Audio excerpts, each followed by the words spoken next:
Qu'est-ce que tu découvres ? Ça ressemble à quoi ? On s'en parlait un petit peu au début de l'exigence d'un tel événement. Qu'est-ce que tu découvres en arrivant là-bas ? Alors que tu as déjà une expérience de chef. Ouais, j'ai une expérience de chef, et puis déjà tu te rends compte quand même que l'importance de la femme de l'ombre, quoi. C'est, on l'a tous derrière et personne ne le dit, mais il faut quand même le dire, quoi. Et donc ça, c'est vraiment important. Et l'importance de la structure de la famille, tu vois. Je pense que nous tous, les grands, enfin les chefs, grands chefs, pas grands chefs, en tout cas, pour moi, il n'y a pas de grands petits chefs. Nous tous, les chefs, on a besoin d'une structure, d'une base un peu familiale qui nous aide à évoluer. Et donc ouais, c'est vrai que quand j'arrive moi à Top Chef, du coup, j'ai mes petites habitudes de chef, de faire plaisir à mes clients, à nos clients. Je me dis attends, j'ai monté quand même un resto dingue. Voilà, confiant. Ouais, confiant. J'arrive plutôt confiant, mais en même temps, j'ai la plus grande crainte de ma vie, c'est de partir le premier. Mais vraiment, c'est-à-dire, je me dis, Oui. mais dans ma tête, je me dis, mais si je pars le premier, mais je vais passer pour un con devant toute la France, devant toutes mes équipes, devant toute ma famille, devant ma femme, devant tout le monde, quoi. Oui, ça renoue un peu avec ce que tu disais de l'orgueil, parce que souvent dans l'orgueil du genre, moi je veux pas aller là-dedans, il y a surtout une peur de se planter devant le public. Mais c'est sûr. Et donc, c'est vrai que moi, les 2 premiers épisodes... Pensez pour la personne qui est partie en premier. Ouais, non, et puis je suis complètement perdu, quoi. Ouais. Je suis perdu dans tous ces gens, parce que c'est quand même une très grosse production. Ouais. Bon, moi, je suis quand même à la 4e saison, donc en fait, on sait pas du tout ce qui va se passer, où on va, on est préparé à rien. Ouais. On se dit pas tiens, on va devenir des stars de la cuisine ou quoi que ce soit. On a tous en général un resto qui bat un peu de l'aile. Il faut faire remonter un peu la sauce et puis on pense surtout à ça à la base. On se dit pas attends, on va vivre une expérience extraordinaire, on va être face à nous-mêmes, on va se dépasser, on va avoir une évolution dingue dans notre propre cuisine, dans notre personnalité de cuisinier. On se dit pas ça du tout, en fait. On y va, quoi. On sait pas où on va, mais on y va.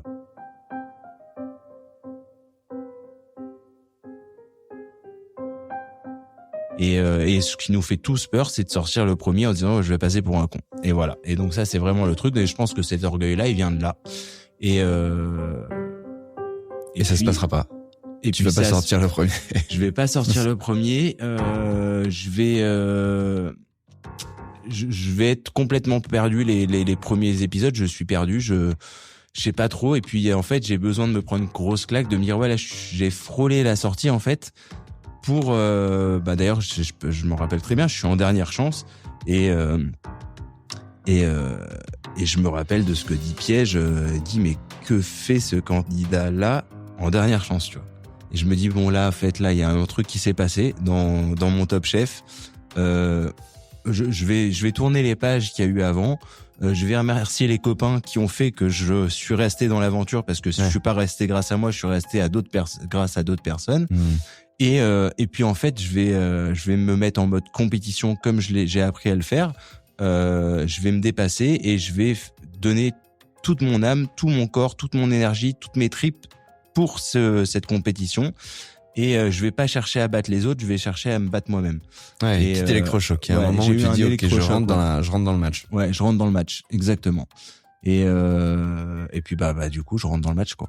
Voilà, je rentre dans le match et puis je me dépasse et je suis face à moi-même. Et c'est là. En tout cas, je la souhaite à tous les cuisiniers. C'est une expérience qui est extraordinaire. Vraiment. Parce qu'elle oblige à se confronter à soi-même. C'est ça, moi, que j'entends souvent. Dans le retour, c'est qu'à un moment, les gens rentrent en compétition en mode soit un peu en dilettante, soit un peu en mode je sais pas trop, soit je suis un peu perdu. Tu vois, toi, tu disais, moi, je m'y retrouve pas trop dans ce nom. D'ailleurs, je vais te dire un truc. Moi, ce que je pense par rapport à Top Chef, c'est que tous ceux qui sont sortis de Top Chef et alors on en entend encore parler, ou bien alors déjà si on en entend encore parler, en général c'est parce que c'est des gros travailleurs et ils travaillent au quotidien pour le plaisir des clients, de la restauration, enfin de ce qu'ils font, parce que on n'entend pas parler de chefs qui ont fait Top Chef parce que ils ont fait Top Chef, ils continuent de travailler à ça. Mais surtout, je pense qu'ils sont partis avec une sincérité dans l'émission. en se disant je cherche pas à être une star, je veux juste me dépasser, et je veux peut-être aussi m'évaluer aussi, tout ça, tu vois. Et je pense que quand t'es sincère de façon dans ce métier-là, tu restes dans le métier, quoi.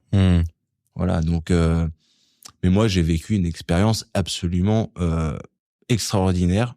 J'ai rencontré des chefs extraordinaires et pas que dans le jury.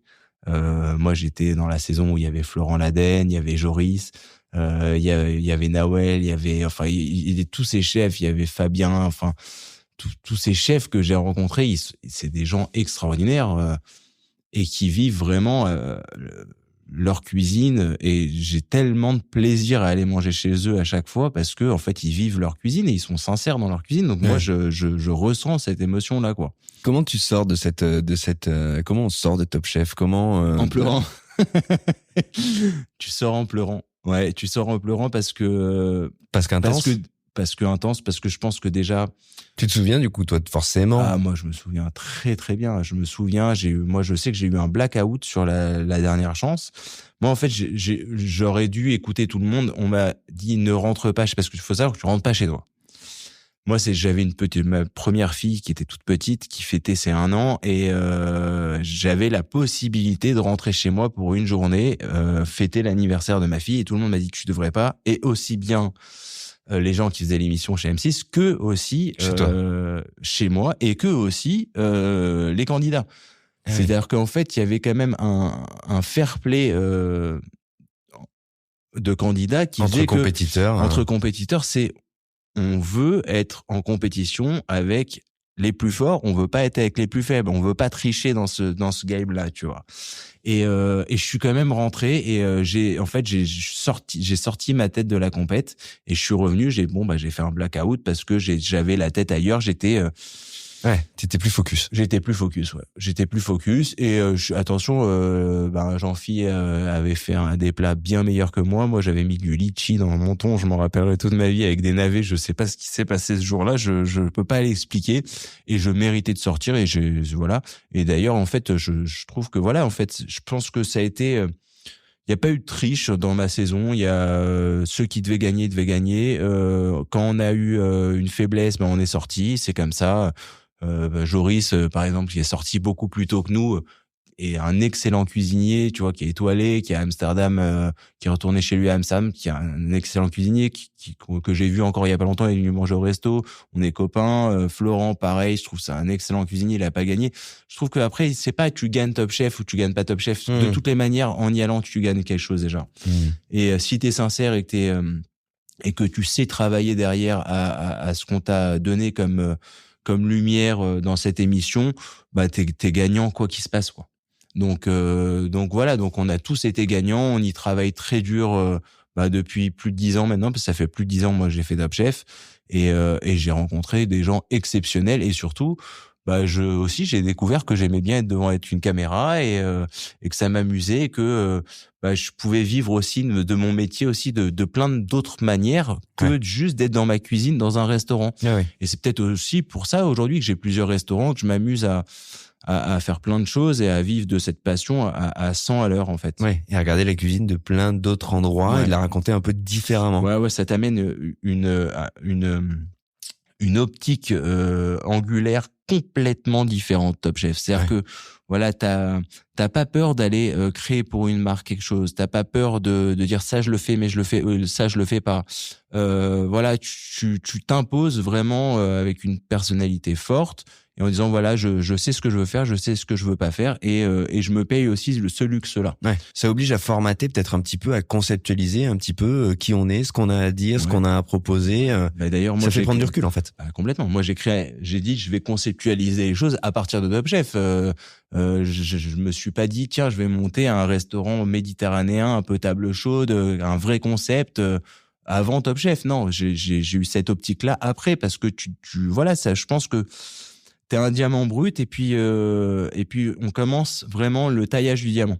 C'est-à-dire, on met les premières facettes, et puis après tu te dis que chaque année qui va passer, ça va aller plus vite, mais tu vas petit à petit faire que le diamant il commence à briller, quoi. Et pour moi, c'est un peu ça Top Chef. T'es un diamant brut, et après voilà. Après c'est à toi de faire chaque facette de ton diamant. Donc t'es sorti la larme à l'œil. Mais très vite, tu t'es rendu compte que c'était cool parce qu'à cette époque-là, mine de rien, c'était porteur. Ça l'est toujours d'ailleurs, hein, parce que c'est quand même un immense tremplin. C'est un immense tremplin. C'est un immense tremplin si tu triches pas. Ouais. Si tu y vas parce que tu veux être une star d'Instagram ou je sais pas, ou de la télé, je pense pas que c'est ce qui marche le plus. Après, quand tu y vas vraiment et que tu veux démontrer ce qu'est ta cuisine, ce qu'est ton âme de cuisinier, là, oui, tu marques les gens parce que t'es sincère, quoi. Voilà. Et on revient, tu vois, toujours au même mot, en fait, hein, tu vois. Partage, convivialité, sincérité, authenticité. Ouais. Voilà, c'est ça qu'on veut. Et en fait, c'est très humain comme sentiment, tu vois. C'est pas de pas tricher, c'est très humain.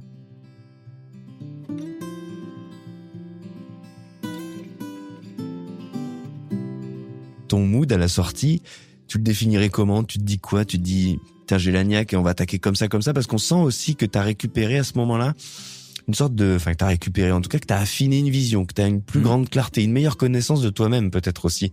Tu te dis, du coup, je vais vers quoi, à ce moment-là? Ben, moi, j'ai eu, en fait, tout s'est passé quand même à cette époque-là très vite.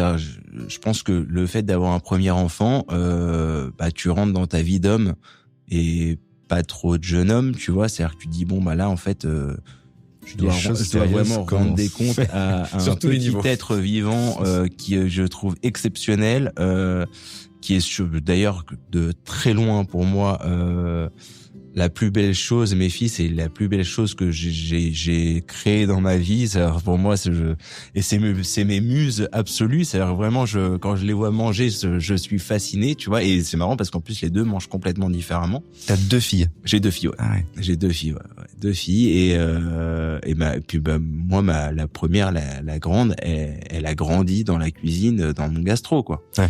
Donc, elle était goûteuse.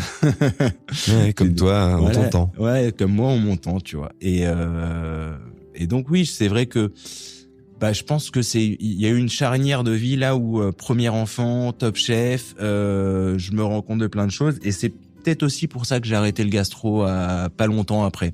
Parce que je sentais qu'on vivait une époque un peu différente, que l'arrivée des réseaux sociaux, faisait dîner nos clients d'une manière différente dans le gastro et qui me correspondait moins parce qu'en fait ils venaient plus prendre des photos et dire je suis allé quelque part que de vraiment passer un moment dans le gastro.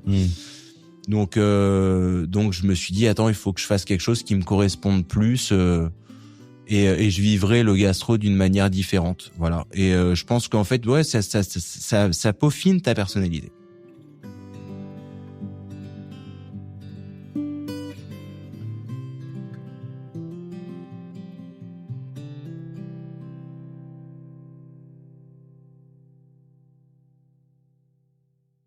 C'est marrant parce que c'est presque contre-intuitif ce que tu décris, mais en même temps, on y trouve une résonance par rapport à ce que tu dis finalement depuis le début, qui dit que finalement, avec le temps, on affine, on va un peu plus vers l'os, et là où tu te dis, on pourrait penser que le gastro permet une créativité, une singularité, toi tu te dis, bon non, justement, il y a peut-être pas mal d'artifices là-dedans. Si au contraire, on va au plus simple, peut-être qu'on va aller un peu plus vers soi, on dirait que c'est un peu ce schéma que tu décris. Bah, quand j'ai monté le premier Bagnard, j'ai tout de suite compris qu'il y avait quelque chose en fait qui correspondait beaucoup plus à l'époque dans laquelle on vivait, ça c'est certain. Parce qu'on est passé du gastronomique au pan Bagnard, parce que Bagnard c'est porté par cette idée-là, donc surtout c'est alors Bagnard en 10 ans, c'est énormément développé d'une manière complètement différente. On est plus dans une brasserie un peu chic où sa cuisine, c'est plus que le pain Bagnard. Ouais. Mais ça, c'est l'étendard au début. Au début, c'est l'étendard. Ouais, c'est vraiment faire du pain Bagnard. Quelqu'un qui sort, enfin, qui fait du gastro et qui fait du street food en même temps. S'il y avait pas eu Thierry Marx qui m'avait dit, mais fonce, en fait, il y a même pas de question à se poser. En fait, on vit les choses à 100% et par rapport à ce qu'on veut et ce qu'on fait, c'est ça la vie, quoi. Et s'il m'avait pas dit ces phrases-là, peut-être que je l'aurais jamais fait, parce que à la base, c'est une idée sur le perron de la maison à vouloir manger un pain Bagnard, justement en se rappelant de Cassis, de manger un pain Bagnard là-bas et qu'on se dit il y en a pas à Paris, comment ça se fait? Puis quand j'ai vu les clients en fait sur ce petit comptoir là qu'on a monté d'un restaurant qui fait même pas 35 mètres carrés en tout et pour tout, et que les gens ils s'amusent, qui parlent fort, bah, peut-être que je reviens un peu aussi aux grandes tablées de la famille, tu vois. Peut-être que ça me correspond plus aussi dans la manière d'être, parce que moi j'avais un gastro qui était pas du tout guindé. et il s'est guindé avec les réseaux sociaux. Ah ouais. Voilà, c'est pas les gens qui se sont guindés. T'as vu ce truc moi complètement. Ouais, je l'ai vu, mais totalement. C'est-à-dire les gens ils passaient leur temps sur leur téléphone à prendre des photos. Et du coup, ça parlait moins fort, c'était moins joyeux, c'était moins vivant. Moins joyeux, moins. Je me suis dit, non, mais en fait, là, ça me correspond plus. Et puis, c'est pas ça, c'est que ça faisait déjà 11 ans que j'étais là-bas. Tu vois, 11 ans avenue de Versailles, à part Jean Humbert, qui était la rue derrière. À la Cajou. Et Yoni Saada, avenue de Versailles, 2 ovnis comme ça de la restauration, on sait pas trop ce qu'ils font là. À un moment, tu dis, 11 ans, j'ai peut-être fait le tour du quartier aussi, quoi. Peut-être que, même si j'adore le resto, peut-être que... il y a autre chose à écrire. J'ai une autre page à écrire, ouais. Donc, Mais c'est un virage, un sacré virage. Passer du restaurant gastronomique à l'idée de faire un truc dont l'étendard est le Pambagna, c'est un sacré virage. Tu te dis pas à un moment, les gens vont dire que c'est une approche complètement commerciale, que c'est conceptuel, que je me renie, que c'est de la sous-cuisine, que c'est parce qu'encore une fois, la street food aujourd'hui, c'est très marrant d'en parler et de se dire, smash burger, machin truc. Aujourd'hui, voilà, on prêche des convaincus partout. Mais, à l'époque, c'est pas aussi simple que ça. Moi, à l'époque, c'est pas simple au début et Thierry Marx me parle et Comme de Chérizet, qui est l'ancien patron de Goemio, me parle et me dit, voilà, on a lancé une dotation jeune talent Goemio. Moi, ton concept, il me plaît. Donc, faut imaginer quand même l'avant-gardisme de Comme de Chérizet, quoi. D'ailleurs, c'est quand même très marqué Goemio. C'est-à-dire, ils ont un avant-gardisme qu'il n'y a pas ailleurs. Ça, c'est certain, tu vois. De dire, vas-y, on a un jeune chef qui fait du gastro. J'avais quand même 15 ou 16 sur 20 au Goemio, tu vois. Donc, c'est l'équivalent d'une étoile. En fait, je me rends compte que finalement, en fait, à chaque fois que j'ai cassé les codes, j'ai peut-être été un peu trop vite au début. C'est-à-dire, maintenant, ne pas mettre de nappe sur une table, c'est normal. Maintenant, avoir une cuisine ouverte, c'est normal. Mais à l'époque, ça l'était pas du tout. Ouais. Maintenant, pour un chef faire de la street food, il y a encore 5 ans, c'est normal. Mais quand j'ai commencé il y a 10 ans, c'était pas normal.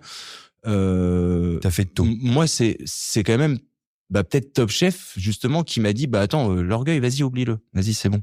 En fait, ton orgueil, tu le laisses de côté. Ouais, t'as envie, vas-y. Tu fais ce que bon te semble par rapport à ta carrière.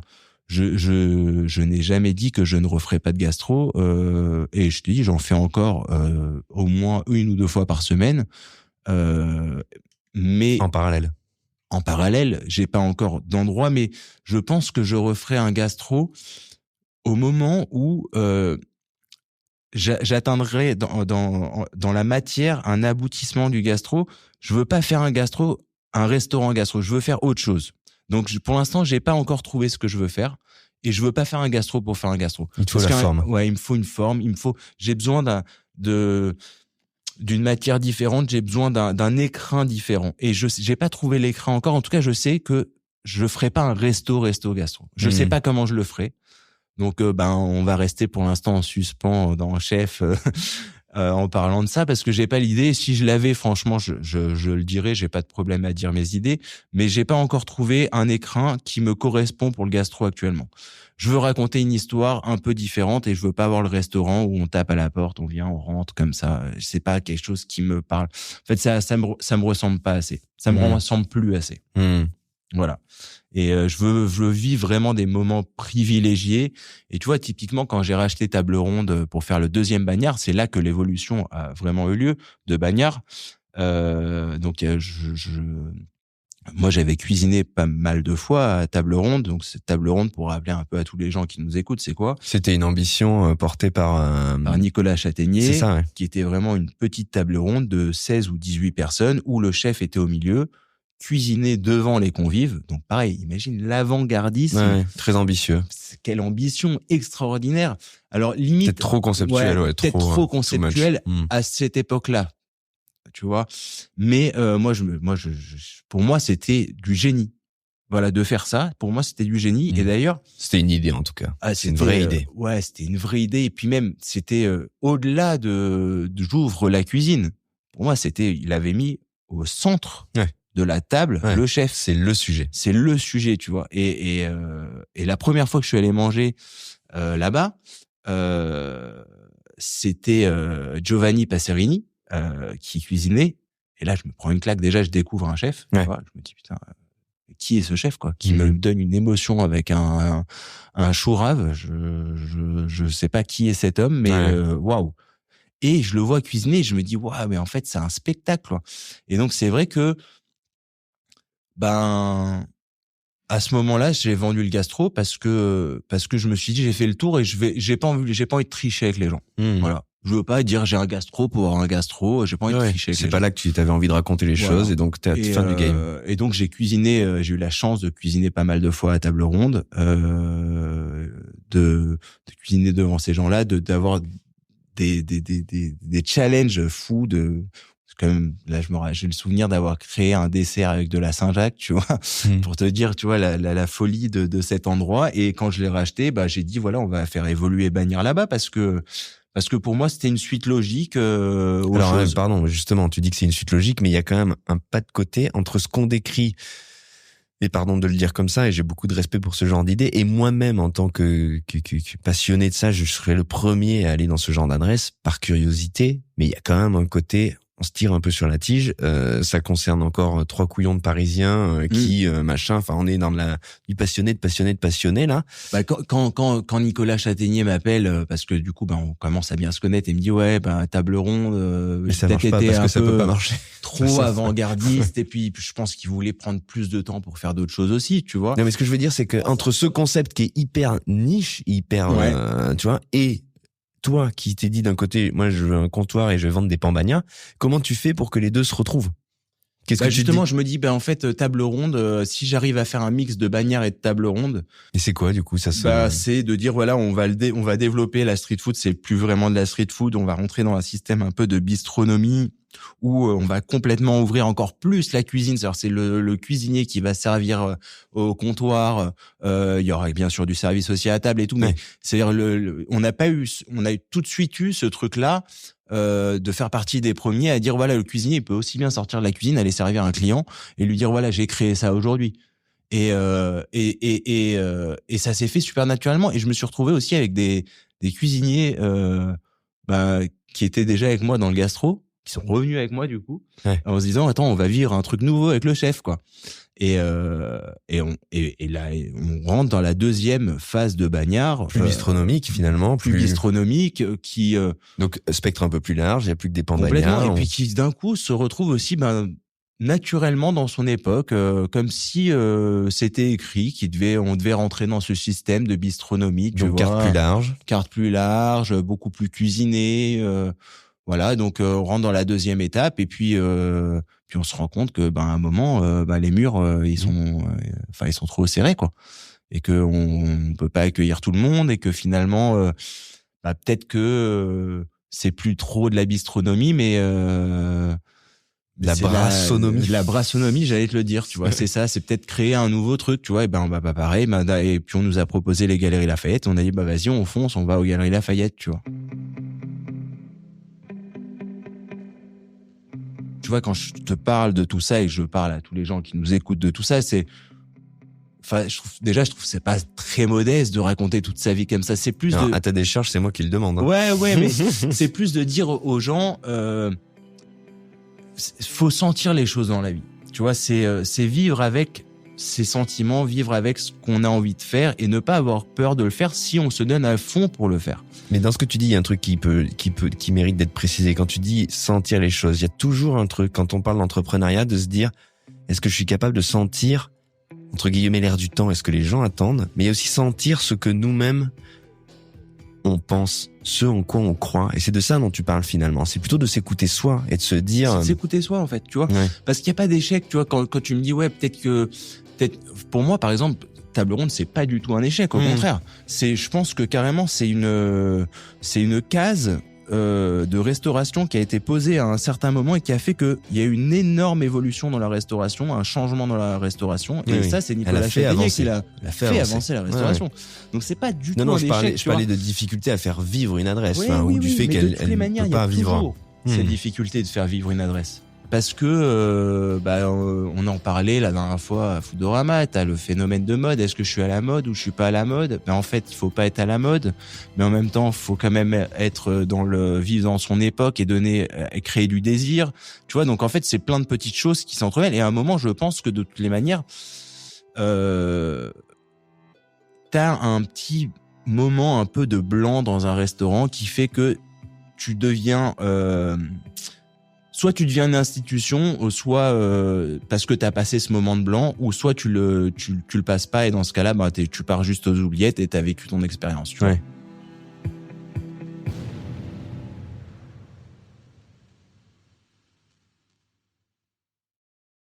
Nous, on fait partie maintenant, je pense, peut-être pas encore d'une institution, mais en tout cas d'une marque où tu sais que tu vas manger méditerranéen et qui va te faire voyager en Méditerranée avec des souvenirs. Voilà. Dans la tête des gens, je pense que c'est ça. Et je pense qu'aussi, c'est pour ça qu'on a du mal à changer beaucoup nos cartes dans ce concept-là, parce que à un moment, à part rajouter des choses, les gens ils viennent chercher certaines choses et on peut pas leur retirer ça, tu vois. Et tu deviens un classique, quoi. Tu vois, tu deviens un classique. Une valeur sûre, ce qu'on appelle une valeur sûre. Ouais, voilà. Et ça, c'est du travail. C'est et faut pas avoir peur de plus être à la mode. Non, c'est bien de plus être à la mode aussi. Il faut, tu vois, vouloir toujours être. Je crée ce truc-là parce que c'est à la mode à Dubaï. Je crée ce truc-là parce que c'est à la mode là-bas. Non, en fait, moi, en tout cas, je suis pas comme ça. Mais c'est marrant parce que c'est ce que tu décris depuis le début, finalement, quand on y réfléchit. Et typiquement, l'épisode Top Chef dont tu décrivais l'introduction en te disant je vais pas y aller parce que j'ai un orgueil, je m'imagine qui était finalement une distance par rapport à ce que ça allait être en réalité. C'est une des erreurs de jugement que t'as faites, parce que finalement, tout ce que tu nous dis depuis le début, c'est qu'il faut aller au plus près de ce qu'on croit, de ce qu'on se dit, et ne pas se mettre des filtres en se demandant si ça va marcher ou au contraire si ça va planter. Ouais. Il faut y aller si c'est là où on doit être et si on pense que c'est là qu'on doit faire les choses. C'est pour ça que je dis, il faut aussi avoir la modestie de remercier les gens qui font que qui sont dans ta vie et qui font que des fois tu ferais peut-être pas ce choix-là, mais grâce à eux tu fais ce choix-là. Oui, mais c'est pas facile de savoir quelle case cocher ou se dire et des fois tu fais des erreurs, mais tu vois, moi j'ai parlé de ma femme, mais je peux te parler aussi de plein de personnes de mes équipes qui ont fait qu'on maintenant aujourd'hui on a plusieurs restaurants, parce que c'est des gens qui évoluent depuis des années et des années avec moi, et sans qui s'ils étaient pas avec moi, j'en serais pas là aujourd'hui, tu vois. C'est pas que le fruit de mon travail, quoi. C'est le fruit d'équipes, de gens, de rencontres, d'opportunités, de plein de choses, je tombe mais je me relève, et puis de toute façon comme on dit souvent, c'est au pire tu touches le fond, tu peux que remonter, quoi. Tu peux que remettre un petit coup de pied et essayer d'aller retrouver ce qui se passe au-dessus, quoi. Il y a des moments comme ça où tu t'es retrouvé et où tu t'es dit pourquoi je fais ça, ou franchement je suis à bout, ou j'y arrive pas, ou est-ce que t'as jamais douté? Parce que quand tu décris ton histoire avec cette philosophie-là, on a l'impression que mine de rien, t'as construit de manière assez continuelle, progressive. Linéaire, non, j'imagine qu'il y a forcément des hauts et des bas, mais quand même, globalement, on dirait que t'as quand même couru avec une espèce d'endurance assez marathonienne, quoi. Alors déjà, linéaire, j'aimerais bien savoir qui est linéaire, parce que franchement, je connais pas beaucoup, moi, des linéaires. Hein. Je pense non, mais linéaire, tu vois ce que je veux dire, dans le sens où il y a quand même une intensité qui s'est maintenue. Enfin, je veux dire, il n'y a pas eu de décrochage immense où tu t'es dit, bon, en fait, les mecs, j'arrête. Ou je plaque tout. Ou j'ai pas l'impression qu'il y a eu ça. Chez toi? J'ai pas eu ça parce que peut-être qu'aussi j'ai été formaté à ne pas avoir ça, tu vois. On parlait du gastro, à ne pas lâcher, tu vois. Mais enfin, quand on est dans l'intensité, c'est mais peut-être que dans la vie, t'as rien sans rien, et peut-être qu'aussi c'est le fruit de ton passé qui fait que tu lâches ou tu lâches pas, tu vois. Et pour ça, moi, je dis toujours. Ah, mais rends-toi compte, les gens qui lâchent, parfois, ça peut s'entendre aussi, tu vois ce que je veux dire? Mais complètement, mais c'est pas une fin en soi, tu vois. Ah ouais. C'est-à-dire, des fois, moi, pour l'instant, j'ai jamais eu le sentiment, j'ai toujours eu comme tout le monde, des petits moments de craquage, de dire, voilà, oh là là, mais là, ça va vraiment pas, c'est des vrais coups durs. Et tu vois, t'as l'impression qu'on te met des petits coups et qu'à un moment t'es vraiment sur les genoux, mais bon, j'ai jamais eu ce truc-là de me dire ouais là, ça y est, je suis obligé de lâcher. Peut-être que ça arrivera un jour, je me le souhaite pas, mais en tout cas c'est pas une fin en soi. Qu'est-ce qui t'a fait carburer, toi, tout du long finalement? Parce que là, on sent qu'il y a un appétit aussi d'ouvrir des choses qui te parlent. On sent qu'il y a ce truc de se dire j'ai envie d'entreprendre, pas pour entreprendre, mais parce que ça m'amuse, ça me donne envie, ou j'aurais envie de ça, moi, et j'aurais envie qu'on vive cette aventure-là ensemble. Parce qu'il y a aussi ce truc on sent d'embarquer des gens qu'il y a autour. Déjà, moi, il y a une phrase que j'adore, c'est, déjà, il faut savoir que tant que t'as la santé, tu vois, c'est la plus belle chose que t'as. Donc, si tu vis de passion, d'envie, de désir, et que t'as la santé, t'as un échec, tu vois. Et il y a une expression qui est géniale, en fait, que quand t'as la santé, t'as 1000 problèmes, et quand t'as pas la santé, t'as un problème. Et ça, c'est une expression qui est extraordinaire. Tu vois, c'est-à-dire qu'en fait, ça te remet quand même direct à ta place. Donc, bon, ok, au pire, t'as monté un château de cartes, il s'est écroulé. Bon, c'est pas grave. On va se dépasser, on va aller chercher autre chose, et on va faire en sorte que. Mais bon, vivre de sa passion, il y a quoi de plus beau? C'est se lever le matin et dire voilà, je vais vivre de ma passion. Il y a rien de plus beau. Il y a rien de plus beau. De voir des gens sourire, te remercier parce qu'ils passent un bon moment. Pour moi, il y a rien de plus beau. Il y en a, c'est pas leur désir. Moi, c'est mon désir. Moi, j'aime les gens, j'ai envie de partager des choses avec eux. J'aime bien qu'on me dise qu'on a goûté ça là-bas et que nous, on le fait comme ci et eux, ils le font comme ça. Enfin, tu vois, et donc, en fait, je pense que de toute façon, tu fais ce métier parce que t'aimes les gens. Tu fais pas ce métier parce que juste t'as envie d'écrire quelque chose dans une assiette. Non, tu fais ce métier de restaurateur, je parle pas que de chef, de restaurateur parce que t'aimes les gens et que t'as envie de raconter une histoire et que cette histoire elle te ressemble et que tu peux la raconter à travers un lieu de vie et moi c'est ça qui me plaît. Et t'ouvrirais une nouvelle adresse parce que ça t'amuse d'ouvrir une nouvelle adresse, ou tu n'ouvrirais une nouvelle adresse que parce que t'as envie d'y raconter quelque chose? Parce qu'aujourd'hui on se parle, tu dis on a quelques restaurants, mais on se parle d'un groupe. Pour le coup aujourd'hui t'as créé voilà, une petite constellation, mine de rien. Qu'est-ce qui fait que du coup tu vas ouvrir de nouvelles choses et de nouveaux terrains? Tu vois, quand on a monté la marque Super Blue, ça a duré vraiment. Je l'ai fait justement là où il y avait Bagnard à Table Ronde dans le Marais, tu vois. Et je l'ai fait vraiment comme un espèce de pop-up sur presque 2 ans. Le but, c'était de voir si déjà ça m'amusait de le faire, si ça parlait aux gens. Donc de faire résonner deux cultures en l'occurrence. Exactement. Et donc certains pourraient se dire ouais, c'est un échec parce qu'au bout de 2 ans, il a pas gardé son resto, truc et tout. Moi, je le prends pas du tout comme ça. Au contraire, je le prends. Voilà, on a raconté une histoire pendant 2 ans. On s'est rendu compte que finalement, en fait, le lieu ne s'apprêtait pas en fait. Ouais. Voilà, ne s'y prêtait pas. Donc en fait, quand on m'a proposé de le racheter, j'ai dit ouais, vas-y, on y va, on fonce et on va le monter ailleurs parce que à la base c'était un bagnard, on l'a transformé, j'ai raconté mon histoire, ça m'a amusé. Ouais. Mais je prends pas ça comme un échec de m'être séparé d'une marque à ce moment-là. Tu le rends mal et tu te dis j'irai peut-être le projeter ailleurs si j'ai envie de le redéployer. Projeter ailleurs parce que ça m'a plu et parce que je m'amuse. Mais par contre l'histoire, quand je la raconte, j'essaie d'avoir cette vision, cette vibes, tu vois. Moi, j'y crois beaucoup à cette sensibilité de vibration dans un lieu, tu vois. C'était un lieu qui était trop serré, donc qui allait bien à Bagnard, mais qui allait pas à cette marque-là parce que justement, c'était peut-être plus épuré aussi dans les assiettes, tu vois. Donc, t'avais besoin de plus de place, tu vois. Donc, peut-être d'avoir des recoins. Tu vois, c'est un côté un peu très japonisant aussi dans ce truc-là. Donc voilà, j'ai aucun regret de m'être séparé de cette adresse, même si à chaque fois que tu rends une adresse, souvent t'as un petit pincement au cœur parce que tu tournes une page où t'as vécu beaucoup d'histoires, de moments, de joie ou difficile ou quoi, mais en tout cas, tout ça, en fait, tu tournes une page, donc ça fait toujours un pincement au cœur. En tout cas, moi, je garde longtemps mes endroits et j'y suis attaché.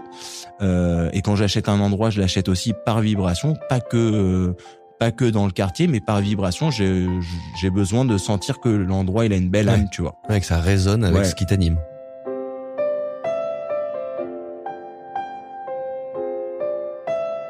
L'échec, c'est ce qui construit le plus, tu vois.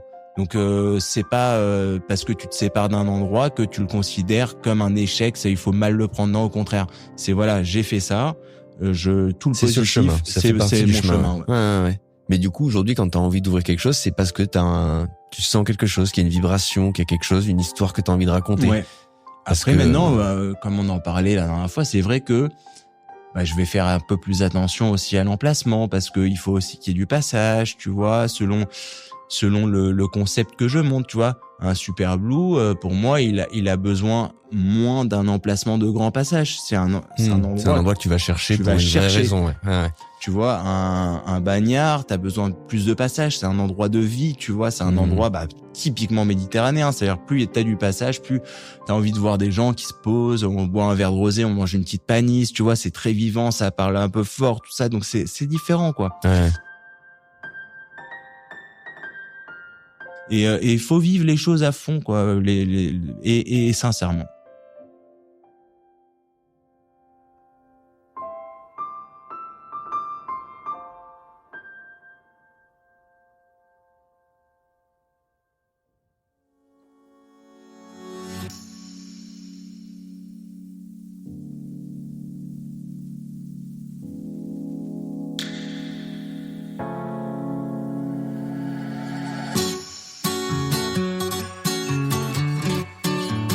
Il y a beaucoup de choses que j'aime dans ce que Yoni nous a offert cette semaine, dans ce récit.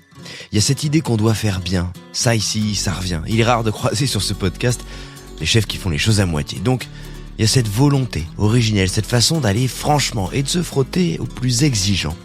Et puis l'indépendance, l'envie de prouver, torse sûrement un peu bombé à l'époque.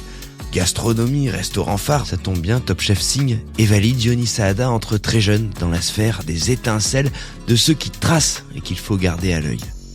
Alors on pourrait chercher le point à partir duquel il a voulu aller voir ailleurs. Et finalement, si vous avez bien écouté, c'est assez net. C'est lorsque dans son restaurant, les convives ont commencé à venir pour en être. Le jour où finalement son message n'était plus perçu et que la cuisine ne pouvait plus livrer justement sa sincérité. Alors ça c'est très fort. Il a continué de chercher, il s'est amusé, décomplexé, il est allé voir ce qu'il avait à dire, à emporter, ou sur le pousser finalement en réduisant l'orchestre à son strict minimum, presque imaginez un pambagna, et donc depuis cet endroit-là, il a réécrit, plus profond, il a élargi la famille, les envies, les adresses, et la ligne s'est épaissie. Sa cuisine aujourd'hui, elle la suit ainsi, tout autour du bassin, réunissant les traditions, franchissant les frontières, sans même en parler. La cuisine de la Méditerranée s'écrit pour lui chez Bagnard, chez Zaza, dans un pita à emporter ou au bistrot plus installé. Yoni Saada a trouvé sa voie. Il a fait une boucle pour se retrouver lui-même, dans ce qui l'anime au plus profond, à l'endroit où il se déploie, face à sa mère, la nôtre, j'ose dire, allez, la vôtre peut-être aussi, celle à qui l'on parle quand on la retrouve. Un pambagna sur les rochers de Macalanque, un pambagna signé Saada, franchement, je peux pas rêver mieux que ça. Merci, chef, d'avoir pris le temps de nous raconter ton histoire. Merci, Yoni, d'entrer ainsi dans cette série. Merci à vous, chers auditeurs, chères auditrices, d'être toujours aussi fidèles. Merci pour les messages que je reçois en ce moment et qui disent votre attachement à ce podcast. En même temps, comment ne pas aimer tous ces récits touchants, inspirants, toutes ces histoires livrées sans filtre et qui nous emportent chaque semaine. Vous pouvez m'écrire sur Insta, sur le compte chef au pluriel _podcast, _ c'est le tiré du 8. N'oubliez pas de laisser une note sur votre plateforme, vraiment, je sais, je me répète, mais c'est crucial pour que ce travail de longue haleine soit partagé et que ces histoires touchent le plus grand nombre et inspirent les jeunes générations. Allez, on repart en cuisine ou à table, je sais pas, choisissez. Moi, vous savez, je vous attends ici, très vite, dès vendredi, tiens. Alors d'ici là, prenez soin de vous et continuez de parler de votre podcast préféré. Salut!